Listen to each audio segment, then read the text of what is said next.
에서 14절까지 말씀인데요. 한 절씩 교독하고 마지막 절은 함께 읽도록 하겠습니다. 제가 먼저 읽겠습니다.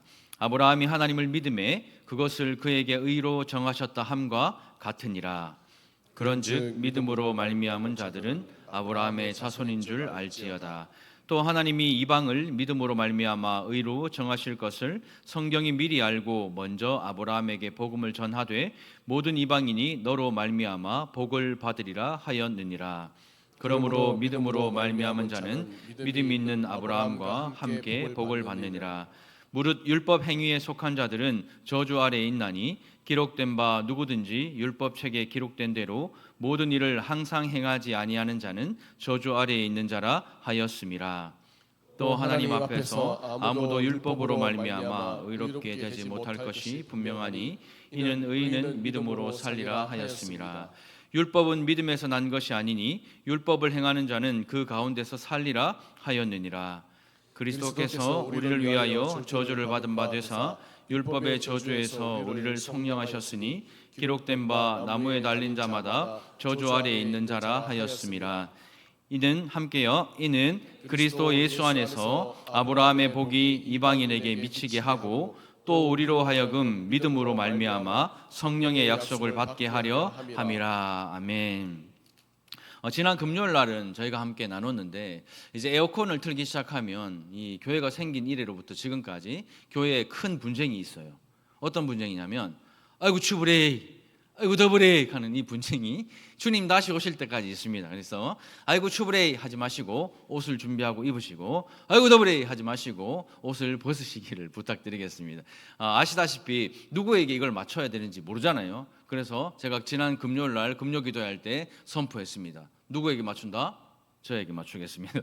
저에게 맞출 테니까 제가 에어컨 세다 싶으면 제가 목사님 많이 덥구나 이렇게 생각하시고 에어컨이 좀 덜 세다 싶으면 목사님 몸이 안 좋구나 이렇게 생각하시고 위에서 기도를 해주시고요. 교회 와서 아이고 덥다 춥다 이래라 저래라 이렇게 하시면 받은 은혜가 다 이제 삭감이 돼요. 그래서 뒤에 저 박스 안에 있는 저 귀한 저거는 우리 교육자들께 만지도록 하겠습니다. 그래서 끄시거나 켜시거나 낮추시거나 높이시거나 이렇게 안 하시면 좋을 것 같아요. 게임 체인저라는 말 혹시 들어보셨습니까? 게임 체인저. 게임 체인저라는 말이 있는데 이 말이 뭐냐면 상황의 전개를 통째로 바꾸거나 판도를 뒤집어 놓을 만한 결정적 역할을 한 사람 혹은 사건 혹은 어떤 제품을 가리키는 이 신조어가 이 게임 체인저라는 말입니다. 요즘 아이들 말로 하면 끝판왕이에요. 끝판왕. 이 사람이 등장하거나 이 사건이 일어나면 모든 것이 한 방에 정리되는 끝나는 거죠. 그래서 대표적으로 이 게임 체인저로 뽑히는 사람들이 몇 명 있는데 실제로 프로게이머, 리그 오브 레전드의 프로게이머 이 페이커라는 사람 혹시 아세요? 페이커라는 사람이 있습니다. 이 이상혁이라는 사람이 있는데 이 사람이 실제로 이 전설의 전당에 처음으로 이제 헌당된 사람이 이 페이커라는 사람입니다. 그래서 국제 대회 나가면 우리 한국에 페이커가 딱 등장하는 순간 음악이 달라지고 조명이 달라지고 많은 그 상대팀 나라의 사람들이 고개를 떨구면서 끝났다 이렇게 말하기도 한다고 합니다. 또 애플의 창업자 스티브 잡스 같은 사람, 또 페이스북 창업자 마크 저커버그 같은 사람, 또 구글의 창업자 레리 페이지 같은 사람, 이런 사람들을 대표적으로 게임 체인저다 이렇게 꼽기도 합니다. 근데 이 말은 사람에게만 쓰여지는 게 아니고 다양한 면에서 쓰이기도 하는데 제품 중에서 보면 우리 여자들 식기세척기 있죠. 사달라고 하세요 남편들. 식기세척기가 요즘에 신흥으로 등장한 이 게임 체인저입니다. 또 음식물 처리기, 이것도 그렇고 로봇 청소기, 이거는 뭐 진짜 있어야 돼요. 그리고 건조기 같은 거, 이런 것들이 주부들의 게임 체인저로 등장을 했습니다. 제가 얼마 전에 영화를 한 편 이제 봤는데 이순신 장군의 그 노량해전 이야기를 담은 그 영화를 보면서 이순신 장군이 이 게임 체인저라는 생각이 들었어요. 이 이순신 장군이 가는 곳마다 승전보를 올리고 또 이순신 장군을 보는 것만 해도 이 외적들이 오금이 저릴 정도로 이 왜군들에게는 두려움의 대상이었고 또 아군들에게는 게임 체인저로 불렸던 사람이 이 이순신이었습니다. 그뿐 아니라 성경에 보면 많은 또 게임 체인저가 등장하는데 제가 이제 말씀을 준비하면서 참 많은 사람들이 있지만 대표적으로 아브라함, 다윗, 기드온, 또 12제자 이런 사람들을 보면 세상의 시선으로 보면 이 사람들이 대단한 사람들은 아니었잖아요. 근데 동일한 시간을 살고 동일한 삶을 사는 그냥 평범한 그런 사람들이었습니다. 아브라함 어떤 사람입니까? 이방인이에요. 이방 땅 갈대아 우르 출신이고 또 자기 아버지는 우상을 만들어 판매하는 그 데라의 아들이었고 이 사람이 아브라함이었어요. 아무 평범한 사람이었습니다. 다윗은 어떻습니까? 우리가 아는 다윗은 이스라엘의 왕으로 대단한 사람이지만 이 다윗도 처음부터 그러진 않았습니다. 막내 아들이었죠. 가장 작은 자였죠. 또 사무엘이 기름 부을 때에 아버지의 안중에도 없는 사람이었어요. 아버지는 이스라엘 왕 정도 되려면 이런 사람 첫째 아들 둘째 아들 이랬는데 막내 작은 자 안중에도 없던 인물이 다윗이었습니다. 기드온은 어땠습니까? 기드온은 상당히 겁쟁이에요. 자기 자신을 변변치 않은 그 가문의 막내로 소개하면서 나는 변변치 않은 사람이다, 그렇게 스스로를 생각하고 알았던 사람이 기드온이었습니다. 또 12제자 어떻습니까? 성령을 받기 전에 12제자도 형편없는 사람이었어요. 도망치기 바쁘고 변명하기 바쁜 그런 사람들이었어요. 그런데 우리가 성경을 보면 이들은 세상의 흐름과 판도를 완전히 뒤집어 놓았던 사람들이었습니다. 하나님은 아무것도 아닌 이 아브라함을 통해서 하나님의 나라를 시작하세요. 창세기 1장부터 11장까지 이 말씀을 보면 세상 나라에 대한 악한 모습들을 우리 성도들에게 보여주고 이제 12장부터 하나님께서 하나님의 나라를 이 게임 체인저인 아브라함을 통해서 시작을 합니다. 그래서 우리가 성경을 배울 때 1장부터 11장까지는 세상 나라에 대한 이야기고 12장부터 이제 계시록 끝까지는 하나님의 나라에 대한 이야기다, 이렇게 우리가 성경을 배우는데 12장부터 시작하는 하나님의 나라를 누구로부터 시작합니까? 누구로부터요? 아브라함으로부터요. 그냥 평범한 사람, 그냥 우리가 동일한 사람, 특히 이방인이었고 또 우상을 만들어 파는 데라의 아들인 이 아브라함을 통해서 시작합니다. 하나님께서 아브라함을 만나시고 고향과 친척과 아버지의 집을 떠나라고 가나안으로 이렇게 가라고 이렇게 말씀합니다. 큰 민족을 이루고 복이 되겠다 말씀하십니다. 그리고 이 아브라함이 그 하나님의 말씀에 믿고 순종했을 때에 아브라함은 약속대로 만국의 아버지가 된 것이죠. 다윗 보십시오. 하나님을 대적하는 자들을 향해 거룩한 분노로 무모한 도전을 했습니다. 그리고 믿음으로 만군의 여호와를 선포하고 세상에 의지하던 그 갑옷 다 내려놓고 하나님이 주신 물맷돌 5개 있죠. 그거 가지고 골리앗 앞에 나갑니다. 지금 이 시대의 가치관을 보고 가지고 있고 그 장면을 봐도 우습잖아요. 너무 말도 안 되는 이야기잖아요. 아니 큰 거인 앞에서 물맷돌 5개가 웬 말이란 말입니까? 그냥 손가락 하나 튕겨버려도 튕겨져 나갈 만한 가장 작은 막내였던 다윗이었습니다. 그런데 이 다윗이 어땠습니까? 결국에 이 골리앗을 한 방에 넘어뜨리고 목을 베어버리고 도저히 이길 수 없었던 그 전쟁에서 승리했던 사람이 다윗이었습니다. 기드온은 또 어때요? 하나님의 음성에 반응했고 믿음으로 용사를 선발하는데 미디안 연합군이 13만 5천 명이 쳐들어와요. 그 미디안 이 14만 5천 명을 상대하기 위해서 이 하나님께서 주시는 전략으로 싸우는데 어떤 전략이었습니까? 3만 2천 명으로 줄이고 또 1,000명으로 줄이고 10,000명에서 몇 명으로 줄여요? 300명으로 줄여요. 아니 13만 5천 명을 상대해야 되는데 300명이 웬 말입니까? 세상이 인정하지 않는 방식, 세상이 원하지 않는 방식, 그 방식대로 이 기드온은 싸웁니다. 그러니까 어때요? 하나님께서 주시는 그 지혜와 전략으로 대적에게서 큰 승리를 이루어낸 사람이 바로 이 기드온이었습니다. 그럼 또 12제자는 어떻습니까? 아무런 능력 없고 소망 없는 인생에서 이 12제자가 예수님을 만났을 때 온 세상을 다니며 복음을 전하는 사람 되었고 그 복음이 오늘 이 땅에도 들어와서 우리가 복음 듣고 예수를 믿게 된 거예요. 사실 성경에 나오는 수많은 믿음의 조상들은 모두가 다 게임 체인저였습니다. 왜요?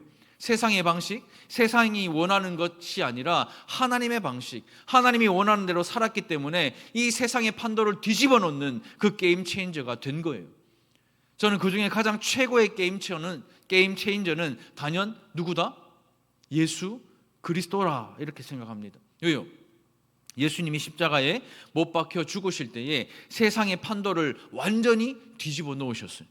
또 예수님이 십자가에 못 박혀 죽으실 때에 휘장이 위에서부터 아래로 찢어지면서 하나님께 드리는 그 제사의 방법을요 완전히 뒤집어 놓으셨습니다. 유대 사회를 율법을 뒤집어 놓으신 분이 바로 예수 그리스도이십니다. 그래서 예수님 믿는 우리도 이 세상의 방식과는 조금 다른 방식, 세상이 원하는 그 방향과는 조금 더 다른 방향, 그 방향과 그 방식으로 그 다른 삶을 사는 것이 우리 성도 그리스도인입니다. 어떤 삶인가요? 고린도후서 6장 8절부터 10절까지 말씀인데 우리 같이 한번 읽어볼까요? 시작. 영광과 욕됨으로 그러했으며 악한 이름과 아름다운 이름으로 그러했느니라. 우리는 속이는 자 같으나 참되고 무명한 자 같으나 유명한 자요, 죽은 자 같으나 보라 우리가 살아있고, 징계를 받는 자 같으나 죽임을 당하지 아니하고, 근심하는 자 같으나 항상 기뻐하고, 가난한 자 같으나 많은 사람을 부유하게 하고, 아무것도 없는 자 같으나 모든 것을 가진 자로다. 이것이 바로 우리 성도의 삶입니다. 이 삶이 바로 우리 예수님께서 이 땅 가운데 육신의 몸을 입고 사셨던 그 삶이었어요. 그러므로 예수 그리스도를 믿는 우리 모든 성도는 게임 체인저가 되어야 되는 것입니다. 어떻게요? 속이는 자 같지만 참되고, 무명한 자 같지만 유명하고, 죽은 자 같지만 살아있고, 징계를 받는 자 같으나 죽임을 당하지 않고, 근심하는 자 같은데 항상 기뻐하고, 가난한 자 같은데 많은 사람을 부유하게 하고, 아무것도 없는 자 같은데 모든 것을 가진 사람들이 바로 우리 성도인 거예요. 그래서 우리 성도들이 가는 곳곳마다 그곳에 판도를 뒤집어 엎고, 이 세상의 판도를 뒤집어 엎는 사람들이 바로 우리 그리스도인인 것입니다. 그래서 그 성도가 모인 교회를 우리는 뭐라 불러요? 빛과 소금이다 이렇게 부릅니다. 어두운 세상에 밝은 빛을 비추고, 또 맛을 잃은 세상에 맛을 내게 하고, 그 부패를 방지하는 소금의 역할로 우리가 가는 곳마다, 교회가 세워지는 곳마다 전개를 통째로 바꾸고 판도를 완전히 뒤집어 놓는 그 결정적인 역할을 하는 사람들이 우리 그리스도인, 우리 성도, 그 성도가 바로 게임 체인저가 되어야 되는 거예요. 그런데 예수 믿는 사람으로 살기가 쉬워요, 어려워요? 쉽습니까? 어렵습니까? 어렵죠. 게임의 판도를 뒤집고 세상을 뒤집어야 되는데, 뒤집어지는 거는 뭐만 뒤집어져요? 내 속만 뒤집어진, 잘 안 되는 겁니다. 제가 오늘 말씀을 준비하면서 어떤 설교를 듣다가 이 설교를 들었는데요, 소금의 원소 기호가 뭔지 아세요? 소금의 원소 기호. 소금의 원소 기호 한번 물어볼까? 누나 마주치네요, 제 친구가. 그 소금의 원소 기호가 승민이 뭐죠? 승민이 뭐예요? 예? NaCl이죠. NaCl. 저도 잘 몰랐는데 그거 듣고 알았어요. 소금의 원소 기호가 NaCl인데 Na가 뭐예요? 나트륨. Cl이 뭐예요? 염소거든요. 근데 이게 보니까 나트륨, 원소 이 둘 다 뭐를 만드는 재료인 줄 아세요? 물리학 시간은 아닌데 뭘 만드는 재료일까요? 폭탄 만드는 재료. 폭탄을 만드는데 나트륨이 들어가고 원소가 들어가는 거예요. 그런데 예수님께서 너희는 세상의 소금이라고. 그러니까 Na와 Cl이 붙어야 소금이 되는데 이게 안 붙으면 폭탄이 되는 거예요. 그러니까 우리가, 예수 믿는 우리가 이 세상에 나가서 예수 그리스도로 말미암아 나트륨과 염소가 붙어가지고 소금이 돼야 되는데, 예수 그리스도로 말미암아 하나 되지 않으니까 폭탄이 되는 거예요. 그러니까 예수 믿는 사람들이 가는 곳마다 뻥뻥 터지는 겁니다. 우리 예수 믿는 사람들이 가는 가정마다 뻥뻥 터지고, 예수 믿는다고 하면서도 가는 직장마다 뻥뻥 터지고, 예수 믿는 사람들이 교회에 모였는데 교회에 뻥뻥 터지는 거예요. 쉽지 않죠. 사는 게 쉽지 않아요.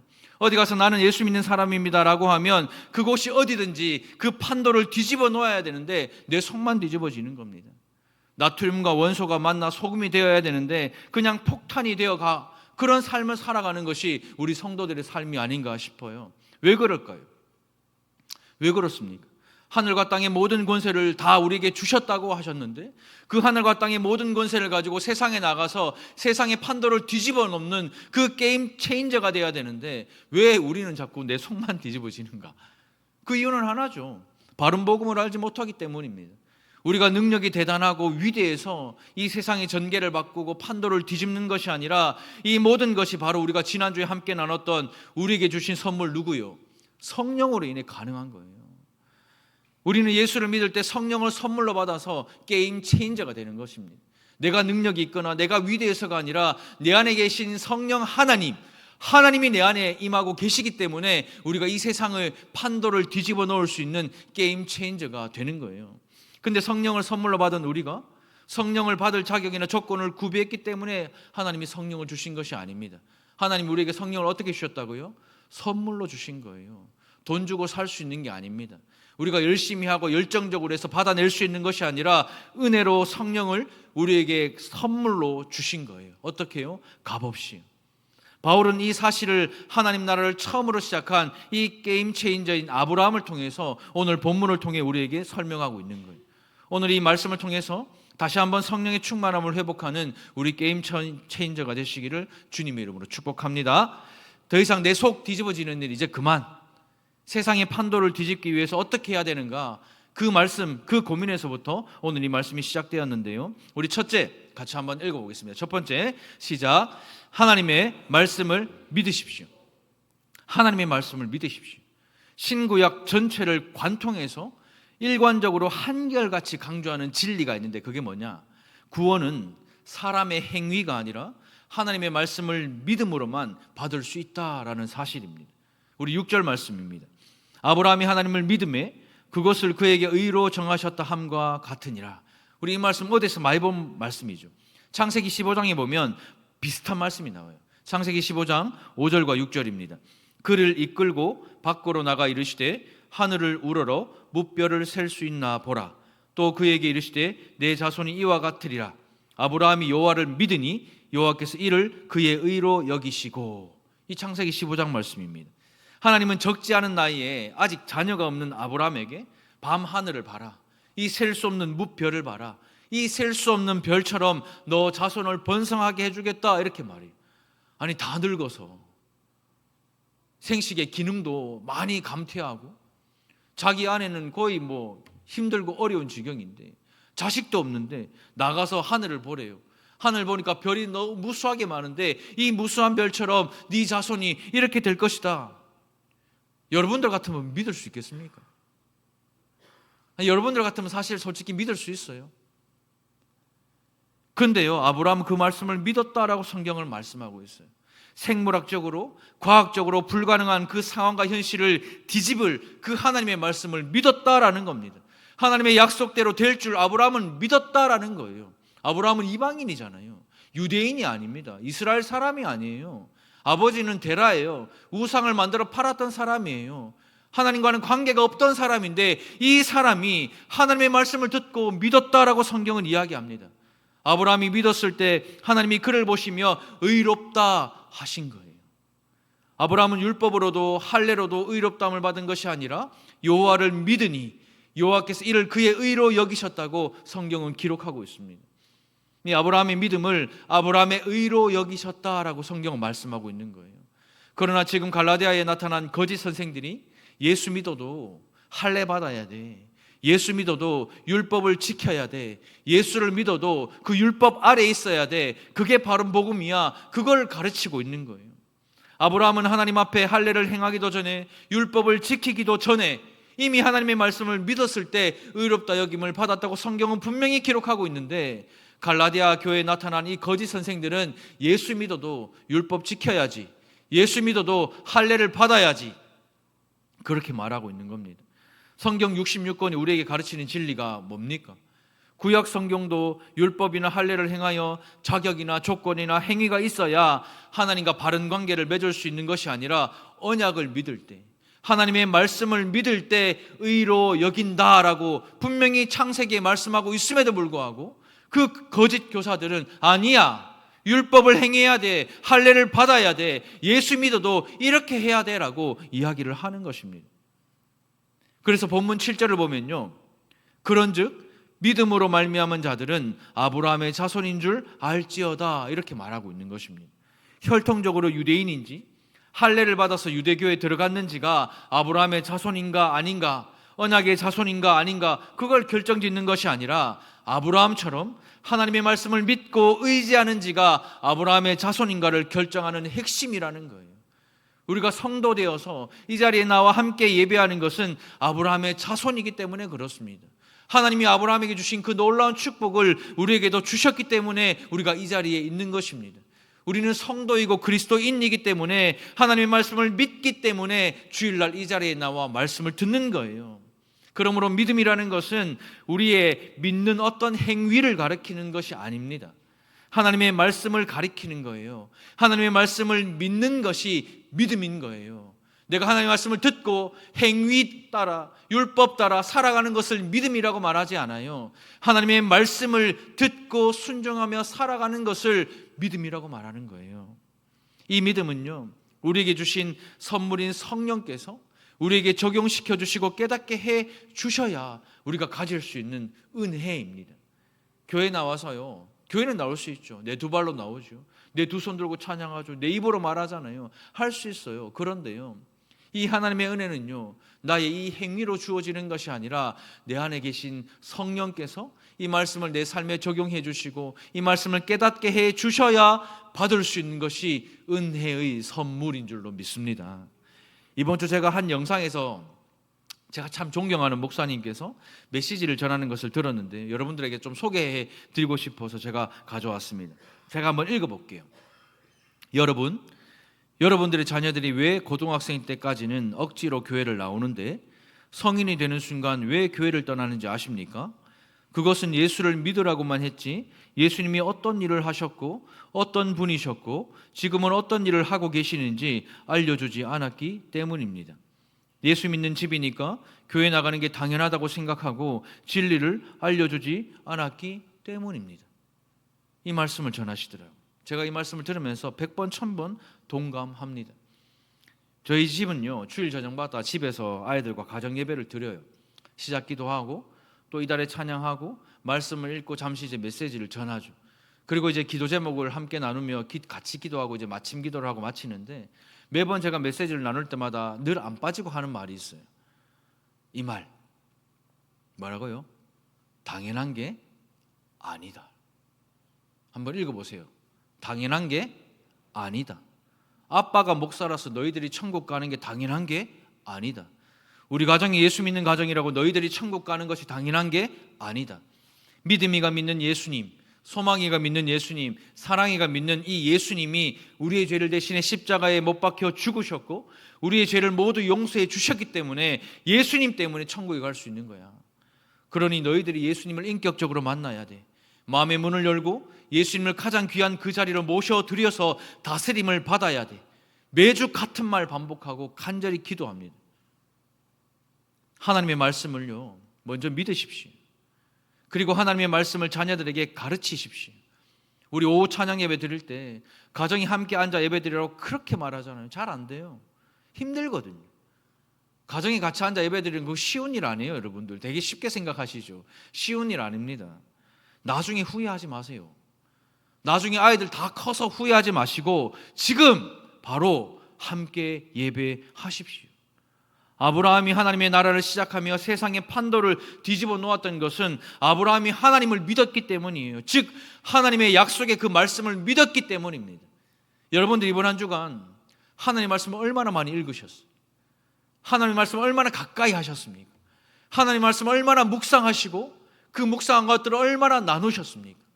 하나님의 말씀이 생명이고 진리라고 우리 입술로는 늘 고백하지만 우리의 삶에서는 얼마나 멀리 떨어져 있습니까?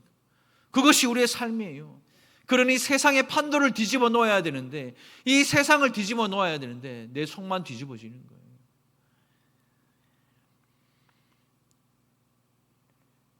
우리의 시간 속에 얼마나 많은 뒤집어짐이 있습니까? 저도 살아보니 참 많더라고요. 건강 때문에 속 뒤집어지고 관계 때문에 속 뒤집어지고 부모 때문에 막 속 뒤집어지고 자식 때문에 속 뒤집어지고 직장 때문에 속 뒤집어지고 사업하시는 분들 사업 때문에 사람 때문에 속이 천불나고 막 속 뒤집어지는 일들이 얼마나 많아요. 그렇게 속이 뒤집어져서 좌절하고 낙심될 때 우리가 할 수 있는 것은 하나입니다. 뭐요? 하나님의 말씀을 믿으십시오. 이게 신앙이에요. 이게 믿음이잖아요. 하나님의 말씀을 듣고 하나님의 말씀을 읽고 하나님의 말씀을 묵상하시고 하나님의 말씀에 순종하십시오. 이게 바로 하나님의 말씀을 믿는 삶입니다. 그렇게 할 때 세상의 판도를 뒤집는 그 믿음의 게임 체인저가 될 줄로 믿습니다. 그런 믿음의 주인공이 저와 여러분들 되시기를 주님의 이름으로 축복합니다. 두 번째 같이 한번 읽어볼까요? 둘째 시작. 예수님을 믿으십시오. 13절과 14절입니다. 그리스도께서 우리를 위하여 저주를 받은 바 되사 율법의 저주에서 우리를 성량하셨으니 기록된 바 나무에 달린 자마다 저주 아래 있는 자라 하였음이라. 이는 그리스도 예수 안에서 아브라함의 복이 이방인에게 미치게 하고 또 우리로 하여금 믿음으로 말미암아 성령의 약속을 받게 하려 함이라. 혈통이 유대 혈통이어야 한다? 성경은 그렇게 가르치고 있지 않아요. 할례를 받고 율법을 행해야 한다? 성경은 그렇게 가르치고 있지 않아요. 성경이 가르치는 내용은 이방인이든 유대인이든 누구든지 예수님을 믿을 때 언약의 백성이 된다라고 성경은 가르치고 있습니다. 그래서 우리 예수 믿는 성도들에게 믿음의 조상은 누구죠? 믿음의 조상 누굽니까? 아브라함입니다. 그러니까 우리는 아브라함 박씨고 아브라함 송씨고 아브라함 최씨고 아브라함 여씨인 거예요. 우리는 다 아브라함의 자손인 거예요. 그래서 우리 교회에 나오는 우리가 형제요 자매라 이렇게 부르는 겁니다. 교회 오는데 아줌마 오셨어요. 아이씨 오셨어요. 이렇게 하는 사람 아무도 없잖아요. 형제님, 자매님. 왜요? 피 한 방울 섞이지 않았는데 우리의 믿음의 조상이 아브라함이기 때문에, 믿음의 씨가 거기에서부터 시작되었기 때문에, 그리고 예수 그리스도를 믿기 때문에 형제요 자매요 이렇게 우리를 서로 부르는 겁니다. 그래서 교회 공동체는 서로에게 형제, 자매라 불러요. 이방인이냐 유대인이냐 상관없어요. 민족이 어떤 민족이나 상관없습니다. 피부 색깔이 중요한 거 아니잖아요. 언약 백성이 되는 유일한 길은 율법을 지키거나 할례를 받는 것이 아니라 오직 예수님을 믿음으로 되는 거예요. 우리는 예수를 믿어 죄가 용서되고 천국 가는 것을 다 믿습니다. 믿으십니까? 믿으십니까? 그런데 참 이상할이 많지. 제가 목회해 보니까 이 땅을 살면서 받는 복이 있죠. 천국 가는 복은 예수 믿어서 받는 게 맞아요. 그런데 우리가 이 땅을 살면서 받는 복은 믿음으로 은혜로 된다고 생각하지 않아요. 천국 가는 것이나 죄 용서받는 것은 믿음으로 은혜로 되는 것이지만, 이 땅에서 복 받는 것은 내가 무슨 어떤 예쁜 짓을 해야, 내가 어떤 희생을 해야 그 대가로 하나님이 주시는 것처럼 생각하는 겁니다. 그 이방 종교예요. 샤머니즘이에요.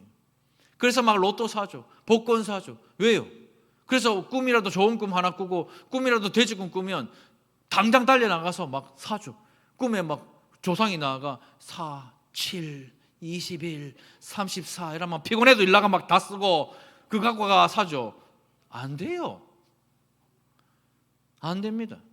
아니, 천국 가는 복은 예수 믿어 주시는 것이 확실하다고 아멘하면서, 이 땅을 살아가며 주시는 복은 내가 희생을 해야 되고 내가 열심히 봉사하고 내가 뭘 열심히 하면 대가로 준다? 아닙니다. 그 모든 대가는 예수님이 십자가의 죽으심으로 끝난 거예요. 그게 은혜죠. 이 땅에서 받는 복은요, 믿음으로 은혜로 값없이 받은 그 구원 안에 다 들어가 있는 거예요. 행위나 자격을 갖추고 하나님 앞에 복을 나타낼 수 있는 사람 아무도 없습니다. 우리는 이미 예수 그리스도 안에서 완전하게 하나님의 마음에 합한 자로 여김을 받았고 그 모든 복을 받은 사람들이에요. 그런데 요즘 성도들은 이방 종교의 샤머니즘처럼 하나님의 마음에 드는 일을 하고 나를 희생해서라도 복을 받으려는 그 어리석은 생각을 얼마나 많이 하고 있습니까? 그렇게 신앙생활하면 상처받는 거예요. 그렇게 신앙생활하면 깨지는 거예요. 그렇게 신앙생활하면 망하는 거예요. 예수님을 믿는 성도는 하나님이 우리에게 해코지 할까 봐 두려워서, 내 자식이 좋은 대학에 들어가지 못할까 봐 염려해서 헌금 드리고 기도하는 그런 어리석은 사람들이 아닙니다. 그건 우상 숭배자들이 하는 짓이에요. 우리는 예수님이 나의 죄를 대신해서 십자가에 못 박혀 죽으신 그 은혜와 사랑을 아는 사람, 그 성도예요. 그렇기 때문에 보잘것없는 우리지만, 보잘것없는 나의 열심이지만, 보잘것없는 나의 희생이지만 그 사랑 때문에 예수를 믿고 예수님처럼 살려고 발버둥 치는 거예요. 이것을 깨닫지 못한 사람들은 10절의 말씀처럼 저주 아래 있으면서 매일의 삶에서 속 뒤집어지는 그 시간들을 살고 있는 것입니다. 은혜 아래에서 있어야 되는데 율법 아래 있으니 하나님의 은혜는 다 까먹어버리고 예수님의 사랑 다 까먹어버리고 우리 안에 계신 성령님을 까맣게 잊고 살면서 그 저주 아래, 율법 아래, 죄 아래 살아가는 거예요. 얼마나 힘듭니까? 세상 사람들 보세요. 얼마나 힘들면요, 목숨을 끊기도 하고, 얼마나 힘들면요, 술로, 얼마나 힘들면 그래요. 제가 김호중 사건 보면서 새롭게 와서선가 그때 나와서 간증하는 그것도 보고 이것도 보면서 다시 한번 깨달았습니다. 예수님을 믿어야 돼요. 예수님을 인격적으로 만나야 됩니다. 남들보다 더 많이 헌신하고 남들보다 더 많이 희생하고 하나님을 만족시킬 수 있다 착각하지 마십시오. 하나님을 만족시키는 것으로 하늘에서 보상이 다르다, 그렇게 착각하지 마십시오. 만약에 우리가 그렇게 하나님을 믿는다면 우리 중에 칭찬받을 사람이 누가 있습니까?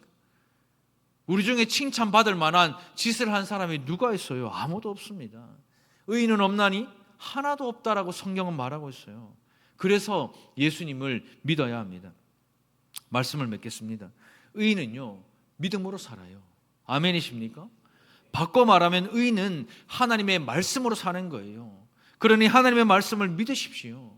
누구든지 율법이나 행위 아래 머물러 있으면 저주와 심판을 피할 길이 없습니다. 그러니 하나님의 말씀을 믿으세요. 목사를 믿지 말고 하나님의 말씀을 믿으세요.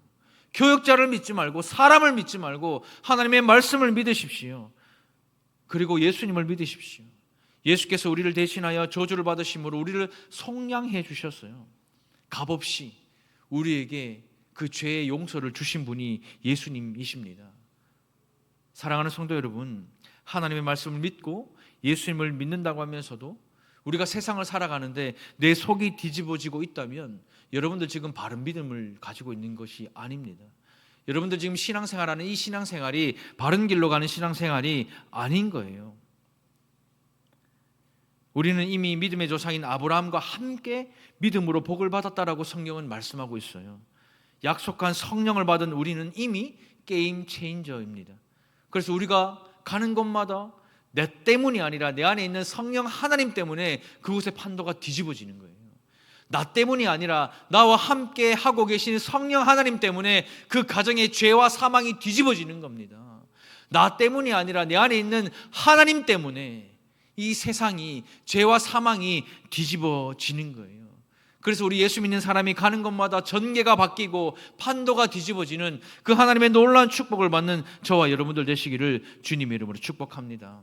말씀을 믿고 예수 믿으면요, 우리가 딱 등장하는 순간 사단과 마귀가 끝났다 라는 고백을 듣는다면 그만큼 아름다운 신앙생활이 어디 있고 그만큼 복된 신앙생활이 어디에 있겠습니까? 그렇게 세상의 판도를 뒤집고 역전시키는 그런 주인공이 되시기를 주님의 이름으로 축복합니다. 6월달 우리 교회 전교인 찬양으로 큰 꿈은 없습니다라는 찬양을 이제 준비를 했는데, 제가 지난달에 참 제가 이제 하나에 꽂히면 깊이 파고드는 뭔가 좀 습관이 있는 것 같아요. 그래서 제가 한 일주일인가 거의 하루에 한 10시간 정도는 들었던 것 같아요. 이것만 계속 틀어놓고 일주일을 들어보니까 그때 제가 환상과 꿈이 깨져버렸어요. 제 환상과 꿈은 뭐냐, 이제 담임 목사가 되었으니까 이제 열심히 해가지고 교회 이제 부흥시키고, 많은 성도들 그걸 바라잖아요. 부흥시키고 막 성도들 많이 찾아오고, 그래서 꿈꾸는 교회가 되면 좋겠다, 그 꿈을 가지고 있었는데 그게 깨져버렸어요. 그게 깨져버리고 진짜 꿈이 바뀌어버렸는데, 어떻게 바뀌었냐, 이 찬양의 가사의 그 후렴줄을 보면 세상을 내려놓고 엎드리오니 그런 나를 사용하시는 주님만이 나의 꿈입니다. 제가 이 가사에 무너져 버렸어요. 하나를 얼마나 울었는지 정말 제가 너무 죄송하더라고요. 내가 뭔데? 담임 목사인 내가 뭔데? 그런 생각이 들면서 이게 한순간에 무너져 버렸어요. 그리고 다시 이제 꿈을 꾸는데 저는 이 꿈을 꿉니다. 저와 함께 이 꿈을 꾸기를 소망합니다. 진짜 게임 체인저는요, 세상 것 다 내려놓고 주님 앞에 엎드리는 거, 그 사람이 진짜 게임 체인저입니다. 그때 하나님께서 나를, 우리를, 우리 교회를 사용해 주실 줄로 믿습니다. 우리 시간 말씀을 생각하면서 함께 기도했으면 좋겠는데요. 하나님, 이 시간 결단합니다. 내가 세상의 것들 다 내려놓고, 세상의 복이라고 말하는 것들 다 내려놓고 하나님의 말씀만 믿고 예수 그리스도를 믿습니다. 하나님, 이 시간 내 안에 계신 성령 하나님, 결단하며 기도할 때에 하나님, 세상 것 다 내려놓고 그냥 엎드려 기도하는 우리 교회와 성도 되게 해 주십시오. 그런 내가 되게 해 주십시오. 그렇게 내가 결단하며 기도하오니 나를 사용하여 주십시오.